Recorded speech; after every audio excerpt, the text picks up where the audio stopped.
Algebra 1, removing brackets. This is also known as expanding brackets. Learning intention. We are learning how to expand brackets and simplify algebraic expressions. Success criteria. Correctly multiply out two brackets, binomials. Multiply a binomial by a trinomial. Combine like terms to simplify the final expression. Show each step clearly in my working out. Remove the brackets and simplify each of these. This could also be phrased as expand the brackets. Part 1. Bracket 2x minus 3, bracket 3x minus 4. So what this means is that we want to multiply 2x minus 3 by 3x minus 4. So brackets mean multiply in maths. Step 1, we're going to crack open the first egg. So I like to think of these as two eggs. So if you imagine the 2x minus 3 inside of the brackets, that's an egg. And the 3x minus 4 inside the brackets, that's a second egg. So we only ever crack open the first egg. Now if we crack open an egg, just like in real life, the contents will fall out. So the 2x is going to fall down. So we just write it down underneath. So step 2, the 2x falls down. And then step 3, we stick on the second egg. So we never cracked open this second egg, so that stays intact.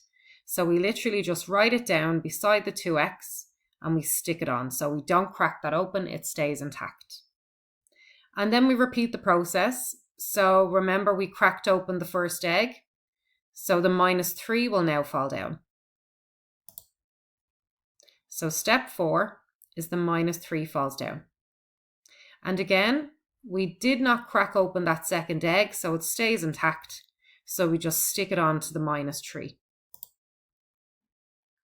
So we have 3x minus 4 with brackets around it. It stays intact, it stays exactly the same, and it just gets stuck onto the minus 3. So step 5, stick on the second egg. So step 1, crack open the first egg. So we draw in our crack, the 2x falls down. Step 3, stick on the second egg.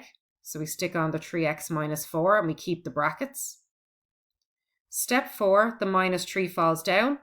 We just write it down because it fell out of the first egg. And step 5, we stick on the second egg. So we, again, that second egg, the 3x minus 4, it didn't crack open, so it stays intact and the brackets stay there. Now that's the hard part. Once you've done this, you're just multiplying out brackets. So step 6, multiply out the brackets. So in maths, brackets means multiply. So we start off by multiplying 2x by 3x and we get 6x squared. So let's have a look in our rough work at where that 6x squared came from. So we multiply the 2x by the 3x and we get 6x squared. Now, the x's have no powers, but we know there's actually invisible ones as powers for any letters on their own. So I'm going to draw them in. And the rule for multiplying powers with the same base is we add the powers. So we get 1 plus 1 because they have x's, both the terms have x's, so they've got the same base. And 1 plus 1 gives us 2. So that's where the 6x squared comes from. So that's a rule in maths that you're going to have to learn off by heart. Multiplying powers with the same base, we add the powers. So the rule is multiplying powers with the same base, we add the powers. You must learn this off by heart. So next we're going to multiply the 2x by the minus 4, and that's going to give us minus 8.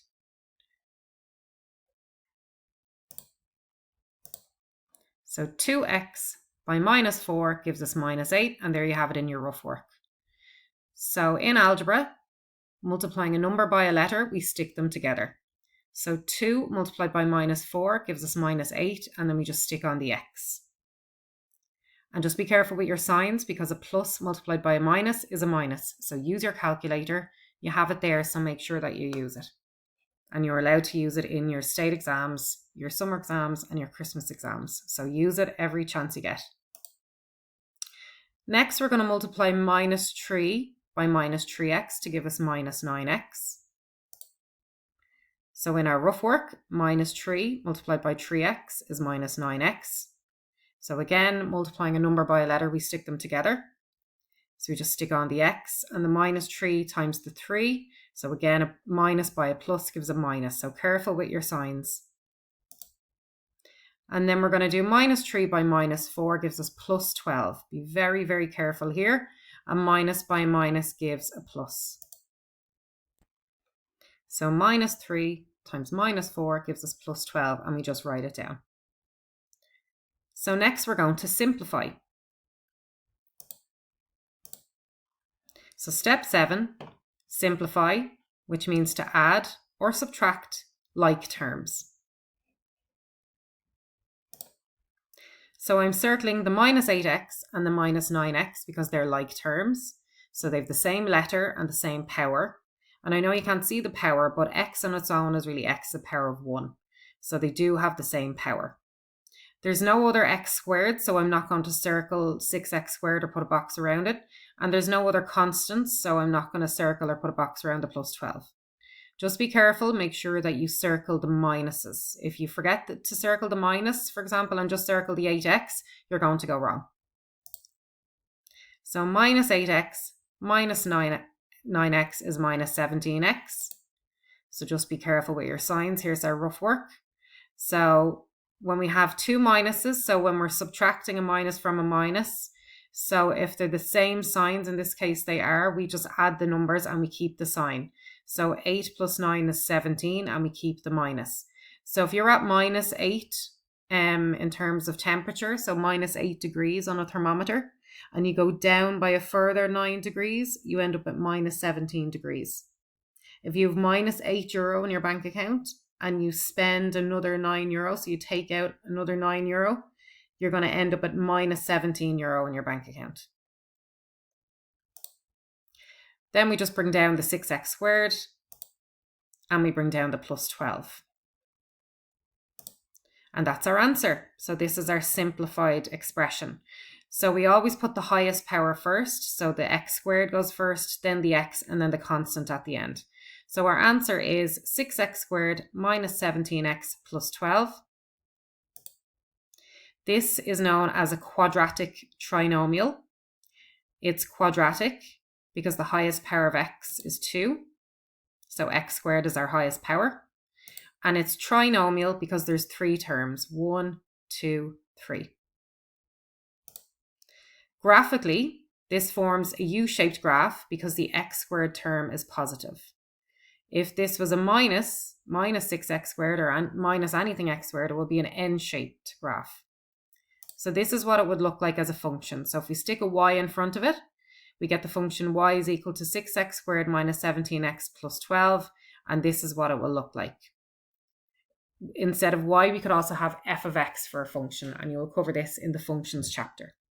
This is part 1 of this video. I'm going to make a new video for part 2.